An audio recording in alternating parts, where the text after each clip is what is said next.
right, how's it going? Great. What was your name again? Connor. Connor? Hey. Okay. Nice to And meet you're you the guys. survivor? Sorry, my hands are really cold. It's all right. It's the I'm weather. not nervous. I'm just cold. Oh, gotcha. Yeah, it's cold outside. Yeah, so my name's Josh. So basically, we just want to meet with you today to kind of, go over some of the terms of potentially an endorsement with your client and kind of talk through some issues, maybe some concerns that we might have, some questions, any concerns or questions you might have as well. Sure. We've been watching Wiley for a little bit. Can you tell me why do you guys want an endorsement with Arrive specifically? That's a great question. We believe that Arrive is a great up-and-comer in the basketball industry. We know that you guys are mostly into soccer and like outdoors, but we know you're trying to move into that industry, and Wiley's also an up-and-comer, so it kind of goes hand in hand. The other thing that we were really impressed with was after Theo met with Patricia Peak. Mm-hmm. We met with her and really found that our core values align very well, that it's all about inner city kids coming from poor backgrounds, low income backgrounds, to need quality shoes at a low price, and we know that's what you guys provide. And Wiley kind of comes from that background, going through foster care and things like that, and he is just looking to really get back to the community and kind of be that role model for those kids. That's great. That's awesome.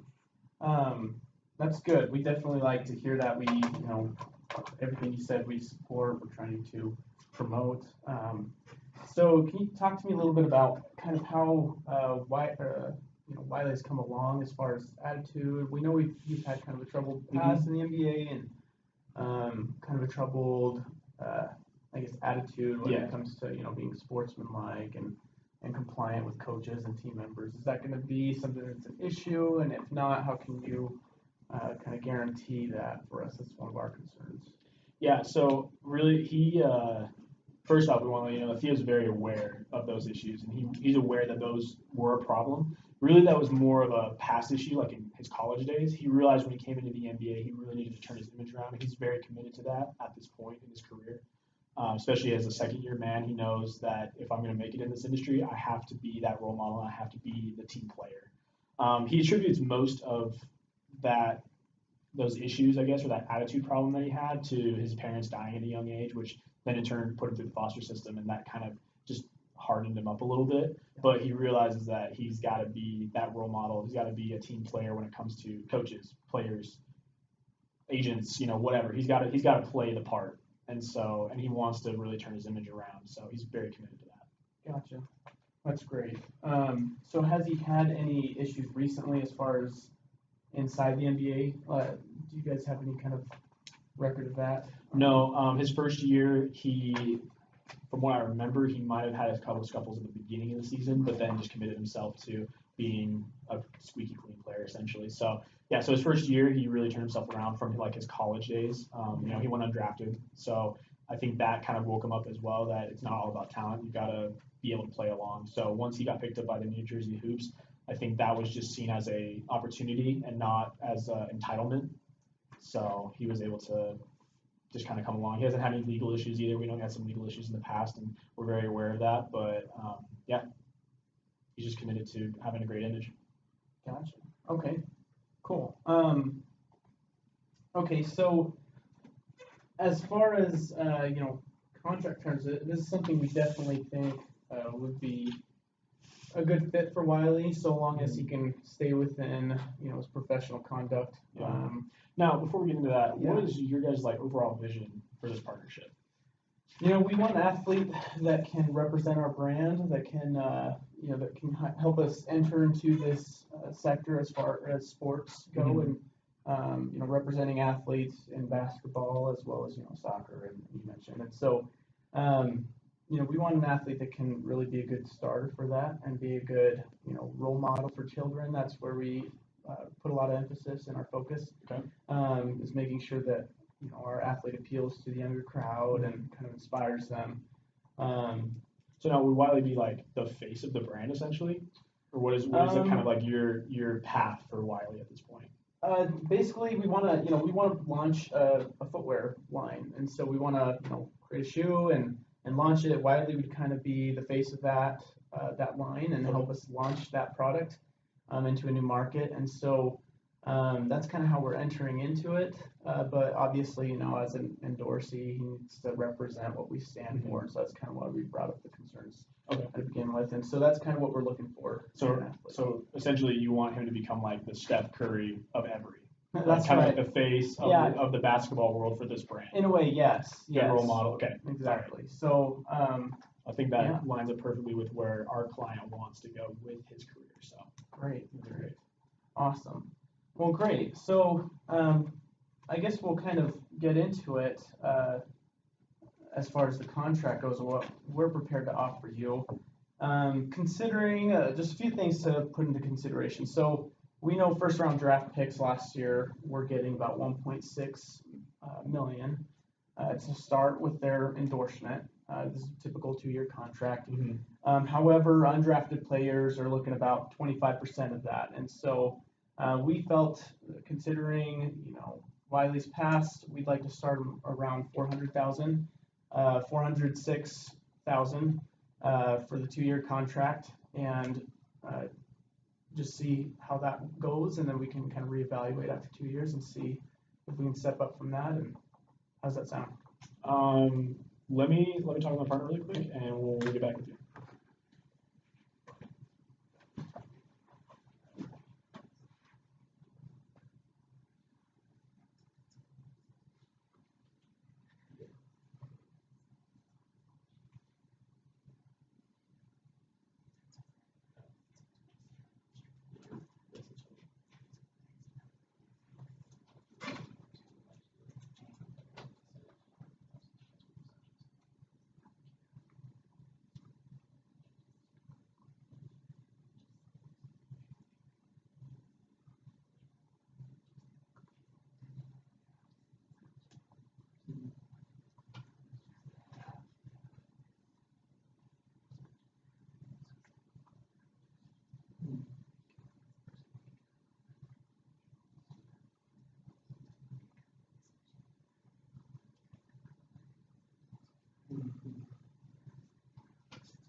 Okay, so we appreciate the offer. We just feel that with Wiley's talent and with some of the accolades he has received already, like all-rookie NBA team, and almost being rookie of the year, he was right there. He probably should have won, but it had to do with his team mostly because they didn't do so well through the season. But we felt like that was a little low, especially with where you guys have envisioned for Wiley to go and where we kind of have him going, especially where our interests line up, where he is going to be this role model for basically our target market. So we were thinking more of like 3 million for the 2 years, so 1.5 a year, and yeah. That's a little high. I would say. Why does that seem high to you guys? Just curious. Well, why does that seem reasonable to you?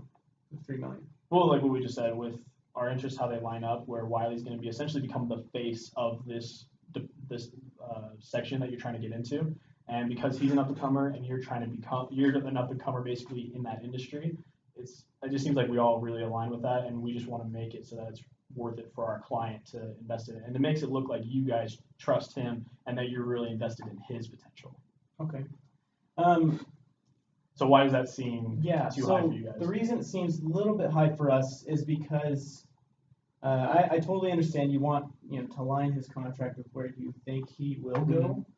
However, 3 to 5th year All-Stars are getting 3 million contracts, and although Wiley is doing great, he's not quite there.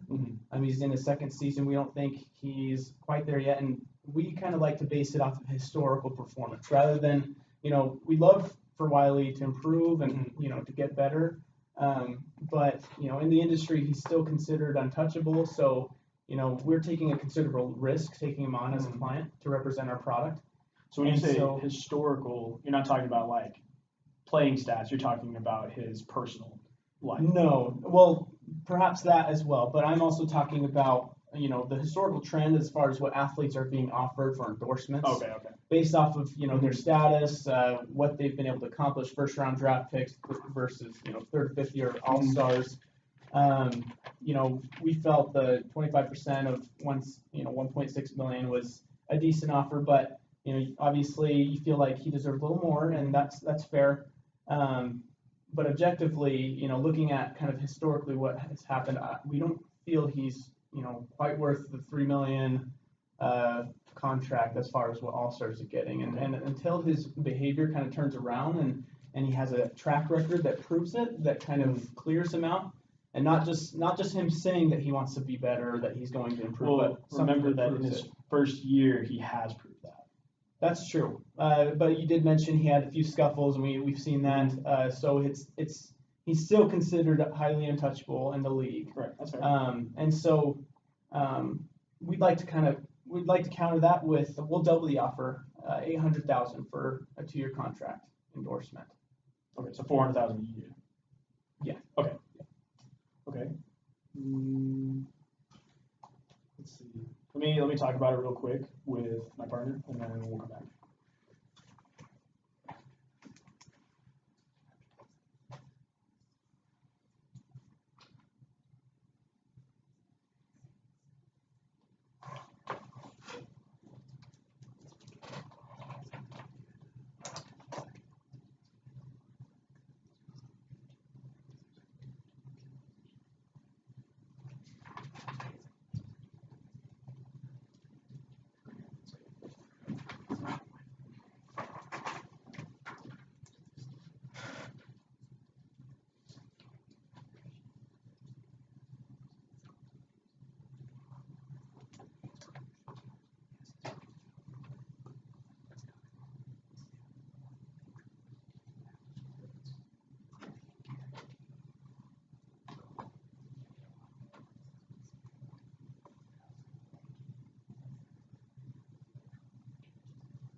All right. So we understand that you guys have lots of concerns with his personality and his track record, and we are sympathetic to that because, taking him out as a client, as agents, we also were pretty weary of that. So we wanted to make a counter offer where we will take it was $400,000 for the first year and the second year, right? Mm-hmm. So in the first year, we'll take the $400,000. And if he can prove himself within that year that he meets all of your guys' requirements in terms of personality and playing status and all this stuff, then we would like to double that for the second year. So he received $800,000 in that second year. So a total of 1.2 for the 2 years? Yep. I think that's fair. Yeah. That's exactly what we're... Yeah, and then just addressing, some of the behavioral things as far as contract contingencies go. Mm-hmm. How can we be sure? Are there any kind of metrics that we can go with to determine if his behavior is improving or that his behavior has been improved long enough to deserve the $800,000? Because we want to make sure this is something that we can track rather than. Yeah, first of all, just pay attention to the news like Bleacher Report, ESPN. They'll report on any kind of incidents that happen in game. In terms of like maybe locker room issues and things like that, we can have him meet with his coaches on maybe like a bi-monthly status or something like that, just to kind of check in with them. Or you guys can talk to the coaches because they're there and they're seeing it firsthand, like in the locker room, on the court during practice, where most people are, not a lot of eyes are on that. And then we'll meet with him on maybe like a quarterly basis just to check in and make sure that everything's going okay. Okay. And would you say an appropriate penalty for failing to meet those requirements should result in a reduction in the additional pay that we're willing to offer? So we're going to give the $800,000 for the 2 years, and an additional $400,000 after year 1 if his behavior's done well. Yep. Well, let's say for every time he misses a certain metric, or hits a number of those metrics, below par, whatever, we drop $50,000 from his second year total of $800,000, so it would go down $750 or $700. Does that sound fair to you? Yeah, I would say so. I would say, we can maybe have some sort of strike system or whatever. And if he doesn't meet all the requirements that you guys are looking for, then in that second year, you'll just take away that additional bonus. So he would just receive the originally the $400,000 that we agreed on prior to the caveat. Okay. And then also last thing too, we just want to make it clear, if he does get involved with any other criminal activity, we'd like to reserve the right to drop him as an endorsement at any time during the contract, and that would withhold any pay for future performance. Okay, does that make sense? Yep, we feel like that's fair. Awesome. We do have a request because you guys obviously know that he's untouchable or whatever in the industry right now. And we're looking to get into another sponsorship with not a shoe company or an apparel company, so not a competitor, but with a drink company or Revitalaid. And so what we would like is that if he also meets those requirements, that you would essentially vouch for him in that new sponsorship with Revitalaid so that he can basically work his way more into these industry sponsors. That be fair? Yeah, we want Wiley to succeed, so I think that's fair. We'd love to, endorse him and promote him to, other sponsors and, other sectors if that's where he's going. And we'd love for him to be a star athlete and to represent our brand as well. So great. Sounds great. All right. Awesome. Thank you. Geez, you guys are warm.